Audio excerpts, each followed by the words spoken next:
Hi hello, welcome back to my channel. ഇന്ന് ഞാനിവിടെ ഒരു ലൈനിങ്ങോട് കൂടി ഒരു ടോപ്പാണ് സ്റ്റിച്ച് ചെയ്യാൻ പോകുന്നത്. വിത്ത് ലൈനിങ് ആണ്. അപ്പോൾ ഞാനിത് ഓൾറെഡി ലൈനിങ്ങും അതിൻ്റെ മെറ്റീരിയലും എല്ലാം കട്ട് ചെയ്ത് വെച്ചതാണ്. അതിൻ്റെ മെഷർമെൻറ്റ്സൊക്കെ ഞാനിവിടെ സ്ക്രീനിൽ കാണിക്കാം.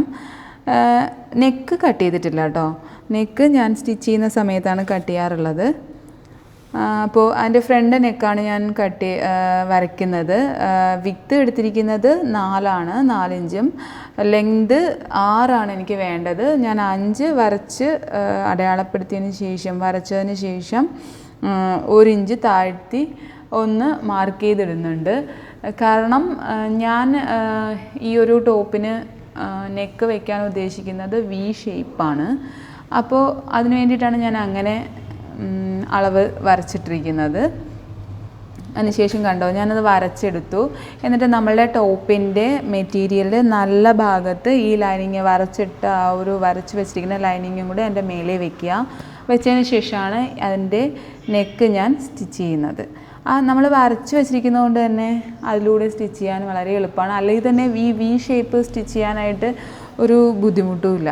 പെട്ടെന്ന് സ്റ്റിച്ച് ചെയ്തെടുക്കാവുന്നേ ഉള്ളൂ. ബിഗിനേഴ്സിനാണെങ്കിൽ കൂടി പെട്ടെന്ന് സ്റ്റിച്ച് ചെയ്തെടുക്കാൻ പറ്റും.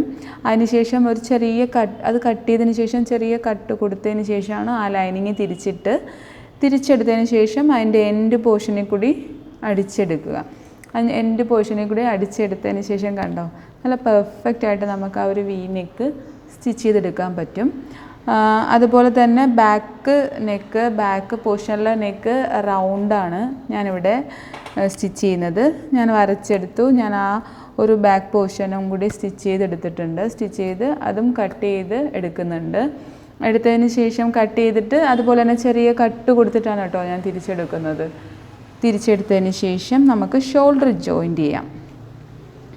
ഷോൾഡർ ജോയിൻറ്റ് ചെയ്യുന്നത് 2 ഷോൾഡറും കൂടി ഒരുമിച്ച് പിടിച്ചിട്ടല്ല ഞാൻ ജോയിൻറ്റ് ചെയ്യുന്നത്. ഈ ബാക്ക് പോർഷനിലെ ലൈനിങ്ങും ഇതും കൂടി ആ ഒരു നല്ല പോർഷൻ കണ്ടോ, നല്ല പോർഷൻ്റെ അവിടെ ഞാൻ ഫ്രണ്ട് നെക്കൊക്കെ സ്റ്റിച്ച് ചെയ്തിരിക്കുന്ന ഫ്രണ്ട് മെറ്റീരിയലിൻ്റെ ഷോൾഡറിൻ്റെ പീസ് എടുത്ത് അതിൻ്റെ നല്ല വശത്ത് വച്ചതിന് ശേഷം ഒരുമിച്ച് പിടിച്ചിട്ട് അവിടെയാണ് ഞാൻ ജോയിൻറ്റ് ചെയ്യുന്നത്. അത് ജോയിൻറ്റ് ചെയ്യുന്നതെന്ന് വെച്ചാൽ അപ്പോൾ ഇവിടെ അതിൻ്റെ ആ ഒരു സ്റ്റിച്ച് നമ്മുടെ ഷോൾഡറിൽ തട്ടുകയില്ല, നല്ല പെർഫെക്റ്റായിട്ട് ഷോൾഡർ ഇരിക്കുകയും ചെയ്യും. അതിന് വേണ്ടിയിട്ടാണ് കേട്ടോ ഞാൻ അങ്ങനെ സ്റ്റിച്ച് ചെയ്യുന്നത്. ഇല്ല, നിങ്ങൾക്ക് അത് ബുദ്ധിമുട്ടാണെങ്കിൽ 2 ഷോൾഡറും കൂടി ചേർത്ത് പിടിച്ചിട്ട് ജോയിൻറ്റ് ചെയ്തെടുക്കാം. അത് വേറെ പ്രശ്നമൊന്നുമില്ല അതിന്. അതിനുശേഷം അപ്പോൾ ഷോൾഡറും ജോയിൻറ്റ് ചെയ്ത് കഴിഞ്ഞു, നെക്കും വെച്ച് കഴിഞ്ഞു. അതിനുശേഷം നമ്മുടെ ലൈനിങ്ങിൻ്റെ എൻഡ് പോർഷൻ സ്റ്റിച്ച് ചെയ്തു. എൻഡ് പോർഷനും അതുപോലെ തന്നെ അകത്തേക്കാണ് സ്റ്റിച്ച് ചെയ്തിരിക്കുന്നത്. നമ്മുടെ ഷോൾഡറിൻ്റെ ആ പോർഷനിൽ ഞാൻ ലൈനിങ്ങായിട്ട് ചേർത്ത് അടിച്ചതിന് ശേഷം നമുക്കിനി സ്ലീവ് വയ്ക്കാം. സ്ലീവ് സിമ്പിളാണല്ലോ, സിമ്പിൾ സ്ലീവാണ്. അതിനകത്ത് വേറൊന്നും ഞാൻ ചെയ്യുന്നില്ല. കുറച്ച് ലെങ്തി ആയിട്ടുള്ള സ്ലീവാണ് ഞാൻ എടുത്തിരിക്കുന്നത്. അതിൻ്റെ എൻഡ് പോർഷൻ ഒന്ന് മടക്കി അടിച്ചു, അത്രയേ ഉള്ളൂ. മടക്കി അടിച്ചതിന് ശേഷം ഷോൾഡറിൻ്റെ ആ പോർഷനും നമ്മുടെ സ്ലീവിൻ്റെ എൻഡും കൂടി വച്ച് അടിക്കുന്ന സമയത്ത് ഷോൾഡറിൽ ചെറിയൊരു ബോക്സ് പോലെ ഒരു പ്ലീറ്റും കൂടി കൊടുക്കുന്നുണ്ട് കേട്ടോ. ഒരു ചെറിയ ഭംഗിക്ക് വേണ്ടി കൊടുക്കുന്നതാണ്. അത് സ്റ്റിച്ച് ചെയ്ത് കഴിഞ്ഞു കേട്ടോ. സ്റ്റിച്ച് ചെയ്തതിന് ശേഷം നമ്മുടെ മെറ്റീരിയൽ എടുത്ത് നന്നായിട്ട് ആ ടോപ്പ് എടുത്ത് നന്നായിട്ട് ഒരു ടേബിളിലോ മറ്റോ നന്നായിട്ടിടില്ല, ഇല്ലെങ്കിൽ തറയിലായാലും വേണ്ടില്ല. ഇട്ടതിന് ശേഷം കറക്റ്റ് നമ്മളെ ബോഡിയിലെ അളവുകൾ, ചെസ്റ്റിൻ്റെയും ഹിപ്പിൻ്റെയും ഒക്കെ അളവുകളെല്ലാം വരച്ച് ഇട്ടതിന് ശേഷം നമുക്ക് സ്റ്റിച്ച് ചെയ്യാം.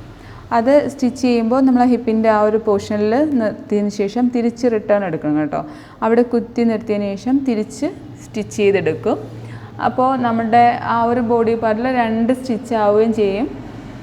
അങ്ങനെയാണ് ചെയ്യാറുള്ളത്. നമ്മൾ എപ്പോഴും അവിടെ കുത്തി വെച്ചിട്ട് തിരിച്ചെടുക്കുകയാണ് ചെയ്യുന്നത്. അതിനുശേഷം നമുക്ക് നമ്മുടെ സ്ലിറ്റ് മടക്കി അടിക്കാം. പ്രത്യേകം ശ്രദ്ധിക്കുക, ഈ നെക്കാണെങ്കിലും സ്ലിറ്റാണെങ്കിലും സ്റ്റിച്ച് ചെയ്യുമ്പോൾ നമ്മുടെ മെറ്റീരിയലിനെ, നമ്മളെ തുണിയെ വലിച്ച് പിടിക്കുകയേ ചെയ്യരുത്. കാരണം എന്ന് വെച്ചാൽ വലിച്ച് പിടിക്കുമ്പോൾ നല്ല കറക്റ്റിന് സ്റ്റിച്ച് ചെയ്യുന്നത് നമുക്ക് തോന്നും, നല്ല സ്പീഡിൽ നമ്മൾ സ്റ്റിച്ച് ചെയ്തെടുക്കുകയും ചെയ്യും. പക്ഷേ അത് സ്റ്റിച്ച് ചെയ്ത് കഴിഞ്ഞതിന് ശേഷം നോക്കുമ്പോൾ ഇങ്ങനെ വലിഞ്ഞ് ഇങ്ങനെ ഒരു ഓർഡർ ഇല്ലാത്ത പോലെ മെറ്റീരിയൽ കിടക്കും. അതുകൊണ്ടാണ് കേട്ടോ. അപ്പോൾ ഞാൻ എൻ്റെ ടോപ്പ് സ്റ്റിച്ച് ചെയ്ത് കഴിഞ്ഞു. ഇതാണ് കണ്ടോ, എൻ്റെ നെക്ക് കണ്ടോ, സിമ്പിൾ നെക്കാണ്, വി നെക്കാണ്, ചെറിയ നെക്കാണ് വെച്ചിരിക്കുന്നത്. കണ്ടോ, ഒരു കുഞ്ഞ് ബോക്സ് പ്ലീറ്റാണ് കൊടുത്തിരിക്കുന്നത്. ലെങ്തി ആയിട്ടുള്ള സ്ലീവാണ്, സ്ലിറ്റ് കണ്ടോ. എല്ലാവർക്കും എൻ്റെ ഈ വീഡിയോ ഇഷ്ടമായി എന്ന് കരുതുന്നു. ഇഷ്ടമായാൽ ലൈക്ക് ചെയ്യുക, കമൻറ്റ് ചെയ്യുക, സബ്സ്ക്രൈബ് ചെയ്യുക. പുതിയൊരു വീഡിയോ ആയിട്ട് വരുന്നവരേക്കും ബൈ ബൈ.